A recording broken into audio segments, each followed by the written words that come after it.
Hello everybody, Richard here, founder and designer at Janus Motorcycles, and today I thought I'd give you a little update on the Gryffin 450.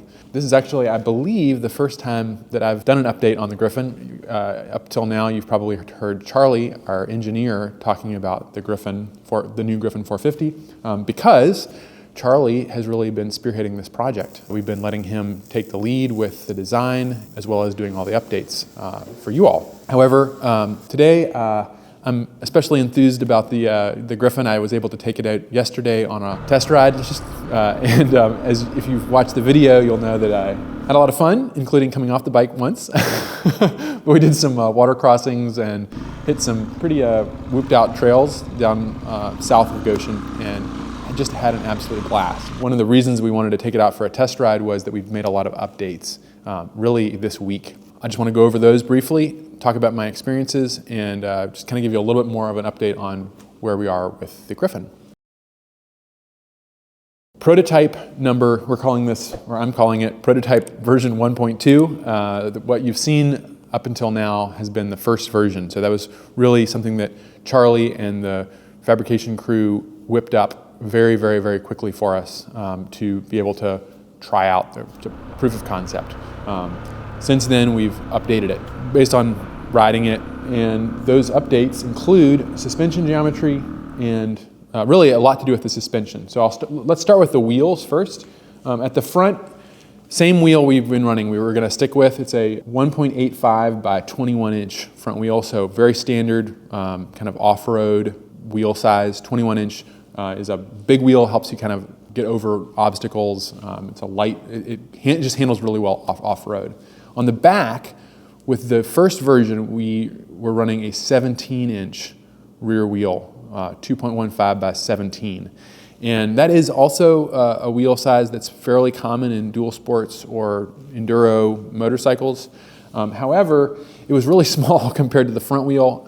And the goal with these is trying to find the widest range of tire options for folks so that you can try a bunch of different tires for different kinds of conditions. And one of the limitations of our Halcyon model is that with the 1818, or with the Gryffin 250, with the 1818, there aren't as many tire options available, which we've got some pretty good kind of do-it-all tires that are stock on the Halcyon, so it isn't as big of a deal. However, with a machine like a Scrambler, we really wanted to find something had more off-road, dedicated off-road style tires available, or anything from full off-road to like a 50-50 or even a 70-20 style dual sport tire. And kind of doing that research, we realized that 18 on the back is a lot more common. You're going to find a lot more options. So we decided to shift over to the 18-inch on the back. And one of the other things, just aesthetically, that 17 was also just very, very small looking compared to the front. I think everyone in the shop was just immediately, yeah, that looks better. And certainly my experience riding it so far has been borne that out, that the 18 in the back really does feel good. Next up, we have been working very closely with our good friends and partners down at Icon Suspension, down under at Icon Suspension in Australia, to develop a shock absorber setup for this bike, which really is a challenge. This is, in some ways, as Jeff down at Icon said, we're into new territory here as far as the amount of travel that we're trying to get out of a traditional twin coilover shock absorber. So if you're interested in learning more about the reason we go with this kind of suspension, the history of this kind of suspension, we have a two-part series, a blog post series that I did on the development of the Halcyon. And I actually go into the traditional swing arm versus the monoshock suspension there. But we decided with the Gryffin, we were going to stick with a kind of more traditional trailing fork style swing arm, like on our Gryffin 250. And we've been playing with the amount of travel we have, because that's one of the limitations of a simple design, traditional design like this. So working with Jeff, we've been able to achieve 5.5 inches of travel. Actually, the way that this is the geometry, the way this is configured back here, we have more than 5.5 inches of travel, which is definitely past the limits of most traditional twin shocks like this. On the front, we have the same amount of travel. It's a slightly different shock absorber, but it's a lot longer to allow for that much travel. So you can see here that this is a much longer shock absorber than you're going to find on one of our 250 lines, or even our Halcyon 450. These look a little different than with production. This is a kind of a proof of concept, really trying to figure out if this amount of travel is going to be enough and if it's going to work. So that's what I was doing yesterday. But new rear wheel size, new shock absorbers, and a different suspension geometry at the back and front. So at the rear, we've lengthened the swing arm by 2 inches. There's a couple of reasons for that. One, we wanted it a little longer. And the second reason was we needed clearance up here to provide for that 5.5 inches of travel. We needed enough clearance just physically for the wheel to be able to have that much travel. It needed to move back. Now, in just looking at the bike, right after we put it all together, our feeling is that it may be a little long. And so this is just one part of the this is why we go through these prototypes, is just aesthetically, it does look a little longer than we're used to. And we were concerned about the handling. Based on my experience riding it, it felt great. So we're kind of playing with the idea of, we actually built a second new swing arm, or I guess it would be a third swing arm now at this point, that is shorter than this one. So probably the next step is going to be trying that slightly shorter swing arm out and modifying the suspension. We're actually reducing the travel. So we're not as concerned about the amount of travel at the back as we are at the front. We want more travel up front than at the back. So I think maybe a good compromise is going to be shortening this swing arm up a little bit and losing a little bit of travel at the back of the bike, where it isn't actually as important. Charlie has been hard at work on a side stand update. The original side stand design for the Halcyon 250, we've noticed some things we want to improve on it. And so when he built the first version of this, version 1 of the prototype, it was basically the same pattern as the Halcyon 450 with a reinforced machined pivot. However, we noticed pretty quickly that in off-road riding, the fact that it stuck down so far, it was snagging on things, and not in a good way. So we wanted to get that out of the way so that it won't snag on a log or something if you're going over it. And we're very, very pleased with this. This will likely be a update that gets put in place across all 450 models. So this will probably filter over to the Halcyon 450 as well. Oh, we have a whole new subframe. Forgot the other part. So this subframe is all new. It actually comes back further, the hoop, and we may be going even further back. One of the things we're thinking about right now is the stock seat being big enough for 2 riders, which enduro motorcycles, you do need to move around on the seat depending on the terrain you're riding through. So allowing for a solo rider to be able to move back, put their weight back over the rear wheel will be important, but also allow for that to be a 2-person seat, I think would be really nice, not having an add-on pillion. So this may pull back a little bit. And while we're here, I can talk about the fender that's attached here. The new fender is, one of the things we noticed is that it was a little weak without any support. So Brent has added this beautiful ridge down the middle of the fender, which strengthens it considerably. We may augment that with an internal spine as well. We'll see. Another update is we've pulled the top of the shock absorbers much closer together to allow for the exhaust to be tucked in tighter to the bike and out of the way of your leg. This is the original exhaust. We haven't made that update yet.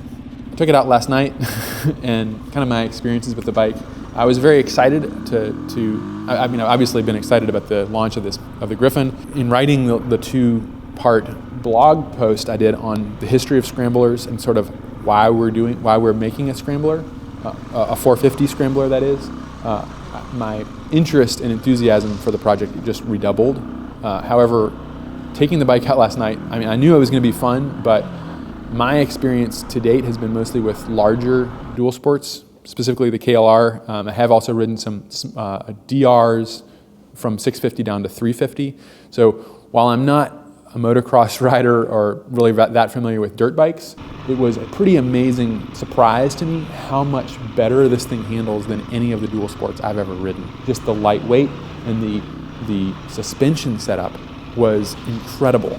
The footage that we've released so far shows some pretty, riding off-road. However, some of that we haven't released yet is really what they say whooped out sections of trail where it's just going up and down, and that's where suspension, if it's too soft, it's just going to start bottoming. You know, it just loses, you lose travel as you go over that. It can't recover from it. And this thing just had absolutely no trouble. It was, I think the best word that I can use to describe it was kind of effortless. At one point, I was coming in way too fast, and this pothole really just snuck up on me, and I thought, uh-oh, just kind of held on tight, and it just went right through it without even an issue at all. So I was really, really impressed with the off-road riding I did. Then I was able to go on the highway.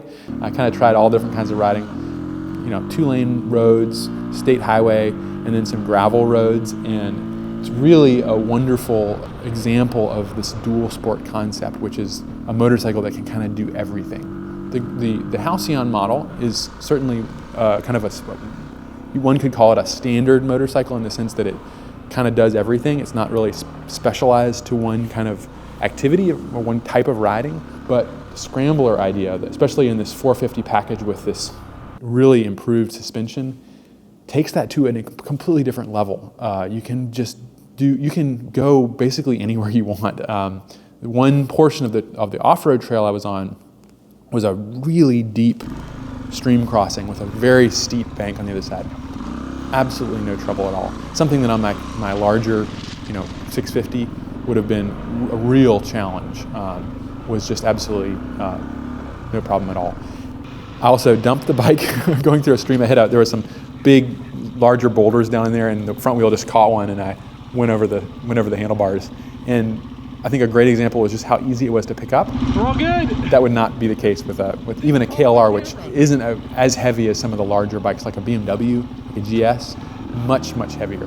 The KLR is about 430 pounds. Of course, this thing weighs in at, like, as of the last time we weighed it, about 325. So really a extremely lightweight bike, easy to pick up if you do drop it, and no damage done. I haven't had a ride like that in a long time. And really came back full of smiles and really, really had a good time. If you haven't seen the blog post I did on the history and kind of reason behind the Scrambler, I encourage you to do so. It's really an interesting topic to dig into, how the motorcycle gradually, starting in the early days of motorcycling, gradually motorcycles have become more and more and more specialized until by the 1980s, let's say, they had reached a point where they were just hyper specialized, very focused on technical specifications and high performance figures, as we've talked about elsewhere. And that was right about the time that I think there was a real need for something that could do everything.